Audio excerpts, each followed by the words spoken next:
जय हिंद दोस्तों। तो क्या हाल है, मेरा नाम है विकास। तो भाई साहब क्लास 10th 2023 बोर्ड एग्जाम के लिए नया मॉडल पेपर नया पेपर लेकर आ चुका हूं। इस वीडियो को आपको देखना कंपलसरी है, वरना बहुत बड़ी गलती करोगे। मैंने पिछली वीडियो में आपको बोला था कि भाई मैं पेपर जल्दी आपको लाऊंगा और इसे बनाने में बहुत मेहनत लगती है, तो प्लीज वीडियो को पूरा देखें। तो यहाँ पर आप लोग देख सकते हो सत्र 2022-23 के लिए ये पेपर है, ठीक है। आप लोग ध्यान देना। और आदर्श प्रश्न पत्र है, विषय हिंदी कक्षा 10 के लिए। अगर आप लोग 10th में हो तो पक्का इस वीडियो को पूरी देखना, पूरा का पूरा आपका टाइम वैल्यूएबल होने वाला है। एक भी मिनट में तुम्हारा बर्बाद नहीं करूंगा, ठीक है। बहुत सारे आंसर भी आपको बताने वाला हूं। तो यहाँ पर पहला क्वेश्चन जो है, प्रारंभ के 15 मिनट परीक्षार्थियों को प्रश्न पत्र पढ़ने को मिलेंगे। प्रश्न पत्र 2 खंडों में विभाजित रहेगा, खंड आ और बा में। तीसरा कि भाई इसमें 20 अंक बहुविकल्पी प्रश्न आने वाले हैं। खंड बा में 50 अंक के वर्णनात्मक प्रश्न दिए जाएंगे, जिनमें आपके आंसर लिखने पड़ेंगे। लेकिन 20 अंक बहुविकल्पी आने वाले हैं, मतलब समझ रहे हो कि भाई शुरुआती के 20 अंक अगर आप लोग तैयार कर लेते हो तो बहुत अच्छी बात है। और ये बहुविकल्पी होंगे, थोड़ा सरल भी होंगे, थोड़ा कठिन भी होंगे। क्वेश्चन पेपर थोड़ा सरल भी हुआ है, थोड़ा कठिन भी हुआ है। हम जल्दी उसके बारे में आगे वीडियो बनाएंगे, ठीक है। तो यहाँ पर आगे आते हैं।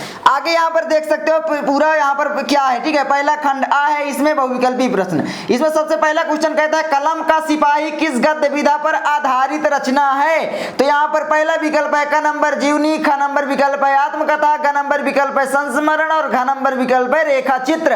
तो यहाँ पर कौन सा विकल्प सही हो जाएगा, तो बताना चाहूंगा यहाँ पर जीवनी वाला विकल्प सही हो जाएगा। याद रखना, हमेशा बोलता हूँ कलम का सिपाही मुंशी प्रेमचंद जी की जीवनी है, मतलब उनके बारे में अमृत राय जी ने लिखा है, मतलब अमृत राय इसके लेखक हैं, मुंशी प्रेमचंद की जीवनी है। ये आप लोग कंफ्यूज मत होना, बहुत सारे बच्चे कंफ्यूज रहते हैं, मैंने देखा है, ठीक है। आ जाओ आगे देखते हैं। आगे यहाँ पर आप लोग देख सकते हो दूसरा क्वेश्चन, भारतीय युग के निबंधकार हैं। तो भारतीय युग के निबंधकार का नंबर विकल्प है श्याम सुंदर दास, ख नंबर बालकृष्ण भट्ट, ग नंबर रामचंद्र शुक्ल और घ नंबर बाबू गुलाब राय। तो भारतीय युग के निबंधकार कौन हो जाएंगे, ये तो आपके शुक्ल युग के हो गए। तो यहाँ पर मैं आपको बताना चाहूंगा श्याम सुंदर दास। मुझे कंफ्यूजन थोड़ा बहुत इसमें, ये दोनों हो सकते हैं, पता नहीं कौन है, लेकिन ये वाला सही है मुझे लगता है। तो आप लोग सर्च कर सकते हो। ज्ञान एक ऐसी चीज है कि भाई आपको कंफ्यूजन हो रही है, एकदम सही बता दो, मैं आपको सही बता देता हूँ कि मुझे कहाँ पर दिक्कत हो रही है। देखो दिमाग है, हमेशा चीजें भूलती रहती हैं, आती हैं जाती हैं। तो आप लोगों को मन में भी ऐसा होता होगा कि इनको सब कुछ याद है, तो ऐसी बात नहीं है। हमको भी बहुत सारी चीजें याद नहीं रहती हैं, ठीक है। तो आपको भी नहीं रहती है, तो बस दिमाग एकदम सेम है, ये आपको ध्यान रखना है। बस आपको हमेशा सीखने की प्रवृत्ति आपके अंदर होनी चाहिए कि भाई हाँ मैं कुछ ना कुछ सीखता रहूंगा। जिस दिन आप सीखना बंद कर दिए, समझ लो उस दिन आपका विनाश स्टार्ट हो जाएगा। ये आप लोगों को ध्यान रखना कि भाई राम कुमार वर्मा द्वारा रचित दीपदान एकांकी में कुल कितने पात्र हैं। इसका क नंबर विकल्प है कुल 3 पात्र हैं, ख नंबर विकल्प 9 पात्र, ग नंबर विकल्प 7 पात्र और घ नंबर बाबू गुलाब राय। इसमें 8 पात्र आप लोग कर लेना, ठीक है। ये यहाँ पर मिसप्रिंट है, 8 पात्र आप लोग इसमें कर लेना, ठीक है। मुझसे मिसप्रिंट हुआ होगा। अब यहाँ पर देख सकते हो यहाँ पर कि भाई क्या होगा, तो ये आप लोग कमेंट कर देना, ठीक है। मैं एक वीडियो में एक कमेंट जरूर करवाता हूँ ताकि आप लोगों को हमेशा याद रहे कठिन वाला क्वेश्चन, ठीक है। उसके बाद चौथा क्वेश्चन क्या कहता है, निम्नलिखित कथनों में से कोई एक कथन सही है, उसे पहचान कर लिखिए। ये भी आपका 1 नंबर का रहेगा। पहला है विचार वीति आचार्य रामचंद्र शुक्ल का इतिहास ग्रंथ है, बिल्कुल नहीं। दूसरा उजली आग यशपाल का निबंध संग्रह है, डॉक्टर नागेंद्र प्रसिद्ध उपन्यासकार है, राम स्वरूप वर्मा चतुर्वेदी सफल भेंटवार्ता लेखक हैं। तो यहाँ पर मैं बताना चाहूंगा आपको नंबर विकल्प आपका सही होगा, राम स्वरूप चतुर्वेदी सफल भेंटवार्ता लेखक हैं, ठीक है। लेकिन इतना क्वेश्चन कठिन आएगा नहीं, आपके पाठ्य पुस्तक का आएगा। इसमें थोड़ा कठिन मैंने बनाया ताकि आप लोगों को दिक्कत ना हो। अब उसके बाद आगे है पछुआ, आदिकाल को अन्य किस नाम से जाना जाता है। तो आदिकाल को अन्य किस नाम से जाना जाता है, वीरगाथा काल, मध्यकाल, युद्ध काल या श्रृंगाल काल, ठीक है। ये भी आपको बताना है। उसके बाद छठवां है राम वृक्ष बेनीपुरी किस निबंध के लेखक हैं। तो राम वृक्ष बेनीपुरी पूस की रात या ठलुआ क्लब या गेहूं और गुलाब और वट पीपल किसके लेखक हैं। तो वट पीपल उजली आग रामधारी सिंह दिनकर की रचना है, तो यहाँ पर गेहूं और गुलाब हो जाएगा, ठीक है। तो ये आप याद रखना। उसके बाद 7वां क्वेश्चन कहता है क्या भूलूं क्या याद करूं किस गद्य विधा पर आधारित रचना है। तो क्या भूलूं क्या याद करूं, क नंबर विकल्प है जीवनी, क नंबर विकल्प है आत्मकथा, ग है कहानी और घ है रेखा चित्र। तो यहाँ पर क्या भूलूं क्या याद करूं जो है आत्मकथा विधा की रचना है, और ये हरिवंश राय बच्चन जी की आत्मकथा है, हमेशा बहुत इंपॉर्टेंट है ये। उसके बाद 8वां है यामा रचना के लेखक कौन है, जयशंकर प्रसाद, सुमित्रा नंदन पंत, महादेवी वर्मा या राम नरेश त्रिपाठी।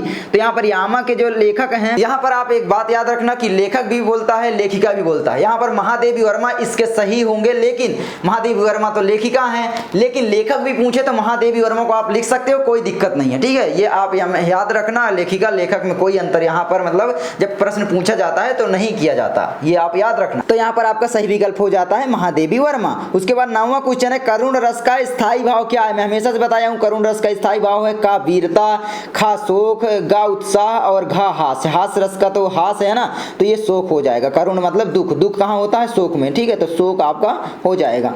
उसके बाद 10वां आता है, चरण कमल बंधव हरिराई पंक्ति में कौन सा अलंकार है? तो चरण कमल बंधव हरिराई में रूपक अलंकार, उपमा अलंकार, उत्प्रेक्षा अलंकार या इनमें से कोई नहीं, ठीक है, ये आप लोग देख लेना। उसके बाद आगे है 11 नंबर, 4 चरणों में समान मात्राओं वाले छंद को क्या कहते हैं? जिनके 4 चरण जो होते हैं वो अगर समान होते हैं तो उसको बोलते हैं क नंबर यानी सममात्रिक छंद। याद रखना, इतने सारे विकल्प हैं, ये सारे गलत हैं। उसके बाद 12वां क्वेश्चन कहता है, उत्कर्ष शब्द में उपसर्ग है, तो उत्कर्ष में आप देख सकते हो क्या जुड़ा है? उत जुड़ा है, आधा था, है ना, तो ये आपका हो जाएगा और कर्ष अलग हो जाएगा, तो आपका ये वाला का नंबर विकल्प सही हो जाएगा। खा उत गा उतक इसमें से कोई नहीं, तो ये गलत, ठीक है, ये वाला आपका सही है। उसके बाद 13 नंबर क्वेश्चन कहता है कि भाई दासत्व शब्द में प्रत्यय है, तो दासत्व में क्या प्रत्यय है? प्रत्यय का मतलब जो बाद में शब्द लगता है, तो ये त्व हो जाएगा। तो त्व कहां पर है? का नंबर विकल्प है वा सत्व त्व या तव, तो ये हो जाएगा, ठीक है।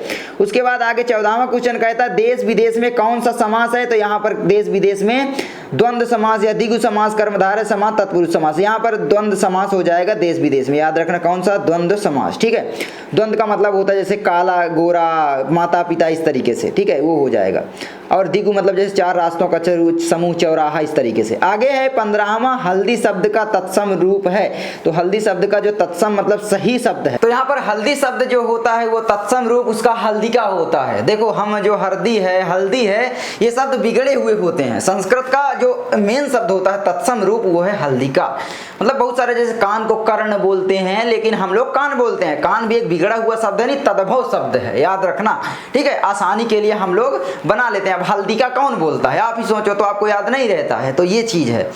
उसके बाद अगला क्वेश्चन आता है 16वां कि भाई निम्न में आम का पर्यायवाची शब्द है। आम का जो है क्षीर है, अंबर है, रसाल है, सोम है, तो यहाँ पर कौन सा हो जाएगा? रसाल आम को कहते हैं। उसके बाद 17वां क्वेश्चन कहता है, इत्यादि में संधि है, तो इत्यादि में कौन सी संधि होगी? का नंबर गुण संधि, वृद्धि संधि, यण संधि या इनमें से कोई नहीं। मैं संधि आपको जल्दी पढ़ाऊंगा, ऐसे बताने में कोई मतलब दिलचस्पी नहीं है, क्योंकि आप समझो ना भाई, रटोगे तो कोई दिक्कत नहीं है। संधि कैसे पहचानी जाती है वो जल्दी आपको एक वीडियो बना दूंगा, ठीक है, तो ये आप लोग ध्यान रखना। उसके बाद ये देखो 18 क्वेश्चन है, मधु का चतुर्थी विभक्ति बहुरूप है, तो आप लोग देख सकते हो कौन सा है। यहाँ पर याद होगा तो लिख दोगे, वैसे मुझे भी नहीं याद है, ठीक है। 19वां क्वेश्चन है, नदी का तृतीय विभक्ति बहुवचन रूप है, तो नदी का जो है नद्दव है, नदीव्या है, नदीवी है, नदीसु है, तो इसमें कौन सा हो जाएगा ये आपको बताना है। यहाँ पर एक बात बताना चाहूंगा, जितने भी ये संस्कृत वाले होते हैं ना रूप, ये आज तक मुझे ना तो याद हुए हैं ना मैंने याद करने की कोशिश की है, क्योंकि मेरा मन इनमें नहीं लगता था। तो किसी का भी मन नहीं लग सकता है, तो आपको दिक्कत नहीं लेनी है, ठीक है। थोड़ा बहुत आप पढ़ते हो तो ठीक है, नहीं तो 1-2 नंबर कट जाएंगे, लेकिन हाँ आप लोग पढ़ने की कोशिश करो। मैं ये बता रहा हूँ कि मुझको नहीं याद है सच में ये, ठीक है। तो इनको आप लोग देख लेना अपना, ठीक है, कहाँ से आप लोग ढूंढते हो, याद कर लेना हो सकता है तो। उसके बाद 20वां क्वेश्चन कहता है, पठ धातु का लोट लकार का प्रथम पुरुष एक वचन रूप है, तो कौन सा हो जाएगा? पठ, अपठा, पठती या पठतु, तो आप बताना। पठती, पठता, पठंती, पठती, पता नहीं, मुझे याद था, भूल गया। उसके बाद आगे है आपका खंड बा, इसमें आपके सारे बड़े बड़े क्वेश्चन रहेंगे, तो आपका इधर 20 नंबर कंप्लीट होगा अगर आप इनको कर देते हो, ठीक है, एक नंबर। पहले जो पेपर आता था वो खंड आ और बा में विभाजित नहीं रहता था, मतलब कि दोनों अलग अलग नहीं होते, लेकिन अब की बार कर दिया गया है, तो खंड ब जो है वो आपका पूरा का पूरा 50 नंबर का आएगा। इसलिए ये भी बहुत इंपॉर्टेंट हो जाता है कि आप लोग इसको सॉल्व करने की कोशिश करो। तो यहाँ पर देखो पहला क्वेश्चन कहता है 21वां, ठीक है, क्या कहता है? निम्न गद्यांशों में से किसी एक के नीचे दिए गए प्रश्नों के उत्तर लिखिए, तो आपको एक उत्तर लिखना। ये पंक्ति दी गई है, ये आपका देखिए, इसमें 3 क्वेश्चन है, इसमें 2 + 2 + 2 यानी 2 + 2 + 2 यानी जो 6 नंबर आएगा पूरा। अथवा में भी दिया गया है कि मतलब दोनों में से कोई एक कर सकते हो, वही क्वेश्चन पूरा। तो इसमें आपको पंक्ति पहचाननी पड़ेगी और संदर्भ लिखना पड़ेगा। जैसे उच्च और महान कार्यों में इस प्रकार सहायता देना, मतलब ये मित्रता वाले चैप्टर से है। तो मित्रता वाला चैप्टर किसने लिखा है आप लोग जानते हो, आचार्य रामचंद्र शुक्ल। तो आप लिख सकते हो प्रस्तुत गद्यांश हमारी पाठ्य पुस्तक हिंदी के गद्य खंड में संकलित मित्रता नामक निबंध से अवतरित है। इसके लेखक आचार्य रामचंद्र शुक्ल जी हैं। ये आपका 2 नंबर फिक्स कर देता है। और जो 4 नंबर बचता है इसकी व्याख्या आप आराम से बना कर लेना, रटने की बिल्कुल भी जरूरत नहीं है। और यहाँ पर जो ये वाला प्रश्न है, हमें किस प्रकार के मित्र को महत्व देना चाहिए, तो ये आप लोगों को ध्यान रखना है। जो मित्र क्या हो, उच्च महान कार्यों में इस प्रकार हमारा सहायता करे, मन बढ़ाता हो, साहस दिलाता हो, ठीक है, इस तरीके का हमें मित्र बनाने चाहिए। ना कि एक ऐसे मित्र बनाना चाहिए कि भाई वो हर चीज में हमारा साथ दे, मतलब हम बुरा भी कर रहे हैं तो हमारा साथ दे। ऐसा मित्र होना चाहिए कि अगर हम बुरा कर रहे हैं तो भी हमको एक अच्छा राह दिखा सके, बता सके कि भाई तुम यहाँ पर गलत कर रहे हो, अगर तुम ऐसा करते हो तो मैं तुम्हारे साथ नहीं रहूंगा। ये नहीं कि भाई वही कर्ण और दुर्योधन वाली कहानी कि कर्ण जानता भी था कि भाई ये गलत कर रहा है लेकिन फिर भी उसके साथ बंधा हुआ था। तो इस तरीके का नहीं होना चाहिए। आगे आप लोग देख सकते हो 22वां क्वेश्चन कहता है निम्नलिखित गद्यांशों में से किसी एक के नीचे दिए गए प्रश्नों के उत्तर देना है। ये भी आपका टोटल 6 नंबर का रहेगा जैसे पहले आता था, ठीक है। तो ये आप देख सकते हो अथवा में भी इसमें देगा, ये 3 क्वेश्चन है, सॉल्व कर सकते हो। तो यहाँ पर देख सकते हो चरण कमल बंदा हरिराई जाकी कृपा पंगु हरिलांग, ये सूरदास वाला है ना, सूरदास वाला। और ये कृष्ण जी के बारे में लिखा है, ठीक है। तो आप लोग इसके लिख सकते हो जाकी कृपा पंगु हरिलांगे अंधे को सदरसाई पैर सुने गूंग पुनि बोले रंग चले सिर छत दराई सूरदास स्वामी करुणायक। सॉरी हाँ सूरदास वाला ही तो है। जल्दी जल्दी में थोड़ा बहुत गलतियां भी होती हैं, थोड़ा बहुत मिस्टेक्स होती हैं, तो उनको आप लोग सुधार लिया करो।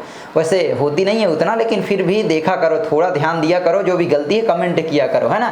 तो चलो आगे बढ़ते हैं। आगे हमारा आता है कि अथवा में देखो उदित उदयगिरी मंच पर रघुवर बाल पतंग, ये तुलसीदास जी का है। यहाँ पर एक बात बताना चाहूंगा आपको कि भाई आपको तुलसीदास और सूरदास इन दोनों के पद दोहे जितने भी ये सारे हैं आपको याद कर लेना। इन्हीं में से बोर्ड एग्जाम में कोई ना कोई जरूर आएगा। तुलसीदास सूरदास बहुत इंपॉर्टेंट है। उसके बाद आता है आपका ये 6 नंबर आपका हो जाएगा। इसमें आपको प्रस्तुत पद्यांश गद्यांश का संदर्भ लिखिए, प्रस्तुत गद्यांश का भावार्थ स्पष्ट कीजिए। प्रस्तुत गद्यांश में यहाँ पर पद्यांश होना चाहिए ना, प्रस्तुत पद्यांश में कौन सा अलंकार है, ठीक है। तो यहाँ पर ये हो गया, तो ये पद्यांश है सारी की सारी, गद्यांश नहीं है, ठीक है। ये गद्यांश होती भी नहीं, जो कविता वाली होती है पद्यांश होती है। आप लोग जानते हो इतना यार, इतना जानकार हो आप लोग। उसके बाद यहाँ पर आप लोग देख सकते हैं 23वां क्वेश्चन कहता है का नंबर निम्नलिखित संस्कृत गद्यांशों में से किसी एक का संदर्भ सहित हिंदी में अनुवाद कीजिए। अब यहाँ पर एक बात याद रखना, ये पहले क्वेश्चन जो आता था ये दूसरा आता था। अब देखो 5 नंबर का हो गया, लेकिन और मतलब क्या अथवा में आएगा, ठीक है। इसमें मतलब देखो अथवा में भी अब की बार देगा, तो ये आप लोग इसको पढ़ सकते हो। ये आपका संगम स्थली है ना, भारतीय संस्कृति वाले चैप्टर से है, और ये वाराणसी वाले चैप्टर से है। तो इन दोनों का अनुवाद आप लोग करना सीख लेना। इनमें से 100% कोई ना कोई बोर्ड एग्जाम में आएगा और आपको 5 नंबर जो है वो दे के जाएगा, ठीक है। तो ये आप याद रखना। उसके बाद आता है ख नंबर निम्नलिखित संस्कृत पद्यांश में से किसी एक का संदर्भ सहित हिंदी में अनुवाद कीजिए। तो आपको एक हिंदी में अनुवाद करना पड़ेगा। तो ये भी सरल है, इसको भी हिंदी में अनुवाद ही करना होता है, लेखक का नाम बताना नहीं होता है, बस यही की प्रस्तुतियां हमारी पाठ्य पुस्तक हिंदी के संस्कृत खंड में संकलित ये भारतीय संस्कृति या फिर वाराणसी नामक चैप्टर से लिया गया है। लेखक बताना नहीं होता, 2 नंबर आपके कंप्लीट। उसके बाद आपका जो भी है बस इसकी पूरी अनुवाद कर लो, आ जाएगा। उसके बाद आप लोग अथवा में देख सकते हो सर, ये पूरा है ना, सार्था प्रो सतो मित्रम भार्या मित्र ग्रहे सता अतुरस्य विसंग मित्र दानम मित्र मरिष्यता, है ना। या अथवा में ये वाला आप कर सकते हो। तो ये है आपका। उसके बाद 20वां क्वेश्चन यही आता था 3 नंबर का पहले भी, कि अपने पठित खंड काव्य के आधार पर निम्नलिखित प्रश्नों में से किसी एक प्रश्न का उत्तर दीजिए। का नंबर आपका है पहला जय सुभाष, मतलब जो भी आपके जिले में लगता है वो आप लोग देख लेना, ठीक है, जो भी आपके जिले में लगेगा, क्योंकि अलग अलग जिले में हर चीज अलग अलग लगता है। उसके बाद 25वां क्वेश्चन आपका आएगा का नंबर है निम्नलिखित लेखकों में से किसी एक लेखक का जीवन परिचय दीजिए तथा उसकी प्रमुख रचनाओं का नाम लिखिए। तो यहाँ पर आप लोग जयशंकर प्रसाद, आचार्य रामचंद्र शुक्ल का याद कर सकते हो और डॉक्टर राजेंद्र प्रसाद जी का, ठीक है। इन तीनों में कोई ना कोई बोर्ड एग्जाम में 100% आ जाएगा और आपको 5 नंबर दे के जाएगा। पहले ही जीवन परिचय 3 नंबर का आता था, आप लोग जानते होंगे, लेकिन अब की बार जो आएगा ये 5 नंबर का आएगा, ठीक है। उसके बाद ख नंबर आता है निम्नलिखित कवियों में से किसी एक कवि का जीवन परिचय दीजिए तथा उसकी प्रमुख रचनाओं का नाम लिखिए। तो यहाँ पर तुलसीदास, महादेवी वर्मा याद कर सकते हो और एक याद कर सकते हो सूरदास, ठीक है, बहुत इंपॉर्टेंट ये भी बहुत आता है। और एक आप याद कर सकते हो सुमित्रा नंदन पंत, यानी पंत, ठीक है। 4 इसमें याद कर लो, 5 नंबर देके जाएगा क्योंकि आपको याद ही करना पड़ेगा। जीवन परिचय एक ऐसी चीज है कि मान लो अगर नहीं फंसता तो 5 नंबर कट जाएंगे। इसीलिए मैं आपको पद्यांश में जो पद आपका पार्ट है ना, काव्य है, उसमें मैं आपको 4 जीवन परिचय याद करने के लिए सलाह दूंगा, क्योंकि 3 अगर याद करते हो उसमें बहुत सारे चैप्टर हैं, आप लोग जानते हो, तो कोई भी दे देगा, पता नहीं क्या करोगे, फिर नहीं आएगा। तो इसीलिए 4 याद कर लो, 100% 5 नंबर दे गए। अरे यार 3 याद ही करना तो एक और कर लो ना, तो 5 नंबर एकदम फिक्स हो जाएगा। उसके बाद आगे बढ़ते हैं। आगे आपकी 26वां जो है अपनी पाठ्य पुस्तक से कंठस्थ किया हुआ एक श्लोक लिखना है, तो 2 नंबर का ये आएगा आपका, ठीक है। और यहाँ के बाद आता है ये 27वां क्वेश्चन, निम्नलिखित प्रश्नों में से किन्हीं 2 प्रश्नों के उत्तर संस्कृत में दीजिए। आपको 2 संस्कृत में उत्तर देने पड़ेंगे, 4 नंबर का रहेगा 2 प्रश्न के। तो यहाँ पर जो संस्कृत वाले होते थे प्रश्न वो बिल्कुल सेम है, 4 में से आपको 2 करने होते थे, 2 ही करने हैं और बहुत ही सरल आते हैं। थोड़ा बहुत पढ़ोगे तो 4 नंबर आपका फिक्स हो जाता है। जैसे इसमें मुझे बहुत पहले याद किया था, शायद याद होंगे, कुछ देखता हूँ। तो यहाँ पर देख सकते हो, पहला चंद्रशेखरा नाम किम अकथ्य, चंद्रशेखर, हाँ यही होगा। उसके बाद भूमि गुरुतरा किम अस्ति, ये वाला नहीं, वीरा केन पूछते, वीरा वीरेण पूछते। देख सकते हो इतने क्वेश्चन आ रहे हैं, मुझको भी बहुत दिन पढ़े हुए हो गए। निम्नलिखित विषयों में से किसी एक विषय पर निबंध लिखिए। ये आपका अब की बार 9 नंबर का आएगा, पहले कितने का आता था, 6 नंबर का। तो निबंध आप जीवन में अनुशासन का मत, वृक्षारोपण, प्रदूषण की समस्या और समाधान, राष्ट्र प्रेम की भावना। अगर ये 2 आप लोग तैयार कर लेते हो इतने, तो आपके आ ही जाएगा। और यहाँ पर एक बात बताना चाहूँगा कि जो जितने भी निबंध हैं आपके, निबंध कभी रटा नहीं जाता, आप बार बार उसे पढ़ो। अगर आप एक निबंध पढ़ते तो कितना मिनट ज़्यादा से ज़्यादा लगेगा, 10 मिनट 15 मिनट। अगर आप लोग 9 नंबर चाहते हो तो आप लोग पर डे 10 मिनट पढ़ो। पर डे जब आप 10 मिनट पढ़ोगे तो आपको याद हो जाएगा। और यहाँ पर बार बार माइक खुल जा रहा है। तो बस यही है वीडियो। आई होप आपको ये वीडियो अच्छी लगी होगी। अगर वीडियो अच्छी लगी तो यार लाइक करना, चैनल पर नए हो सब्सक्राइब करना, ठीक है। मैं मिलता हूँ आपसे अगली वीडियो में। इसी तरीके का मॉडल पेपर हम बना कर आपको दिखाते रहेंगे। और ये मॉडल पेपर नीलेश भाई ने बनाया, तो बहुत बहुत शुक्रिया जिन्होंने मुझे प्रोवाइड किया, ठीक है। नीलेश भाई मतलब सुपर फास्ट क्लासेज। तो चलो मैं मिलता हूँ आपसे अगली वीडियो में। जय हिंद, जय भारत।